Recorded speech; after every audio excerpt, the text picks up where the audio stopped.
Boxing King Media, powered by BYD. Delighted to be joined by Ashley Lane. Ashley, bit of drama at the press conference. You got your throat grabbed. I don't know if you egged him on or not. I think he said something like, "We can go now if you want." It's shades of Daniel Dubois. Yeah, he just said, I'll knock you out Saturday night or something. I said, well, I'm here now. Let's go. Let's go. He said, let's go. I said, let's go. I'm here now.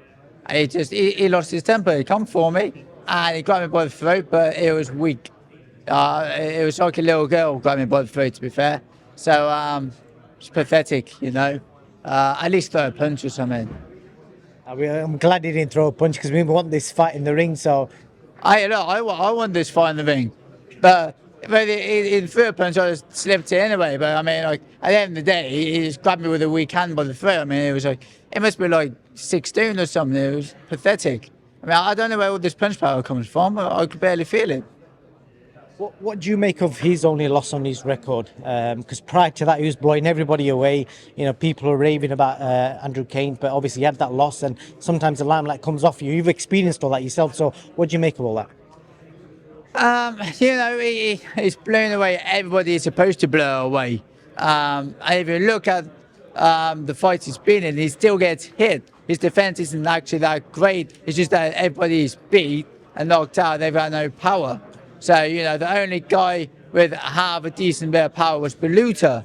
He come out fast, he dropped him twice, and then he faded and he got dropped to the end. So, I mean, you take the positives away from it.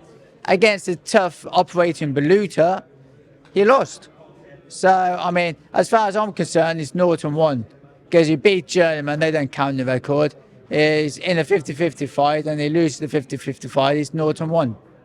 Well, we're looking forward to the fight. I think it's going to be a fascinating fight on Saturday. The reason I really wanted to speak to you, not because of the throat grab, is just kind of celebrating you as a fighter. Because I love watching fighters that been watching you for the last 10 years or so. In fact, you've been in the game nearly 15 years. And if people look at the fighters that you fought, and I spoke to one of your ex-opponents recently as well, Josh Whale. Oh, yeah. I think you fought him twice. Yeah. So it's mad how he's now a promoter, manager, and you're still going. Yeah, man. I mean, I got a lot of respect for everybody off boxing.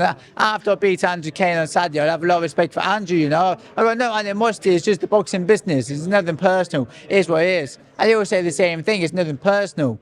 But yeah, Josh Whale, I got a lot of respect for him, and yeah, he's doing good. He is. He did really well when he did box.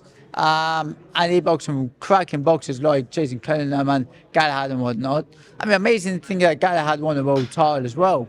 But yeah, I can't remember what you said now, but I've been around the block, and it's not that you followed actually. To be fair, yeah, thank you for following. No, I'm a proper fan, so I do watch. When Frank Maloney was doing the shows, and from way back. But I'm going to read out some of the names that you fought. Just for fans to kind of realise your journey. You've lost some of these and you won some of these, but just to give fans an idea, you fought people like Ryan Farag, Brett Fido. Big puncher, knocked a lot of people out. Jason Cunningham, Josh Whale twice. Obviously, you won the title against Craig Derbyshire. Yeah, Galia fight. Michael, I can't say his surname, but it was a really good fighter. James Ancliffe, Khalid fight, and what's his name now? Kez Ashfaq. So, and that was your last loss. Tell me what changed after that loss, because you've gone on this crazy run where you've been taking fights on the road and you're winning them.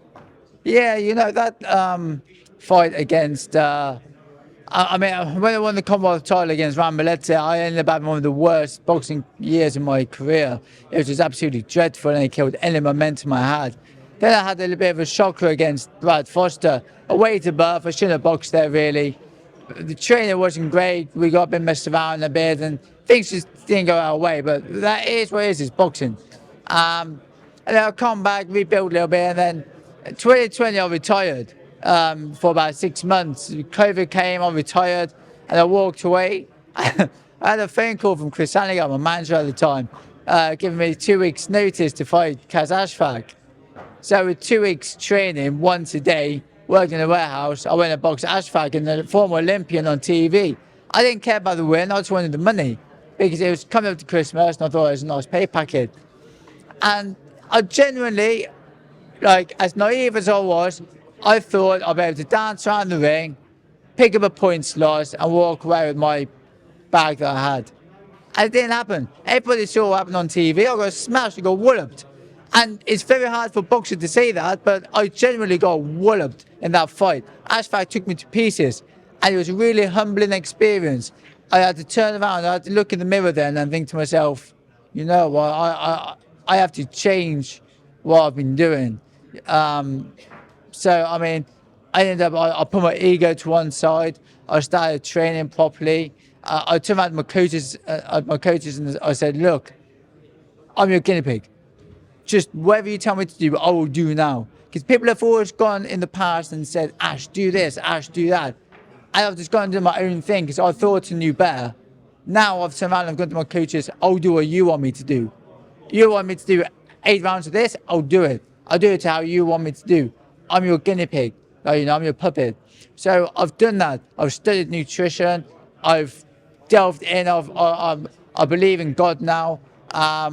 Spiritually, I'm a lot lighter. So I've gone through this real, almost like, not darkness, but I had to really look in the mirror and change my life, change myself, change my mind, change everything. And now you can see the results.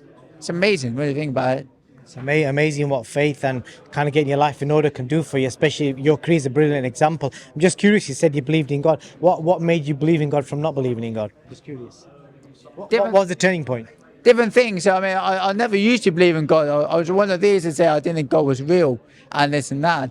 But then it's only been in this last couple of years I've actually started looking at, could there really be a God? You know, and it's really been since then that my life's actually turned around and changed for the better, you know. Little things like 2 years ago, before I boxed, a week before I boxed Stephen Jackson in Bristol, I rolled my ankle and snapped a ligament in my ankle. So for the last 2 years, I've had straps on my ankle. 6 weeks before I boxed Chris Borg, I rolled my ankle in sparring. Miraculous, like it's fixed. That rolling there again is fixed. That's not something that we can do unless God wants it done. Like that was miracle, a faith, and only God can perform miracles. So it's little things like that which I've turned around now and gone, you know what? There has to be a God. There must. You might not see it, but you gotta know it. You gotta believe it. And I genuinely believe that there's a God. I believe that He has my back, and I believe that God will give me that win on Saturday night. Well, I wish you all the best, and also thank you, Ian, as a British boxing fan, for all the memories you've given boxing fans. No matter what happens at Saturday, thank you, and I think you've had a great period. No matter what happens, Ash. Thank you very much. I look forward to my win on Saturday. Believe in God.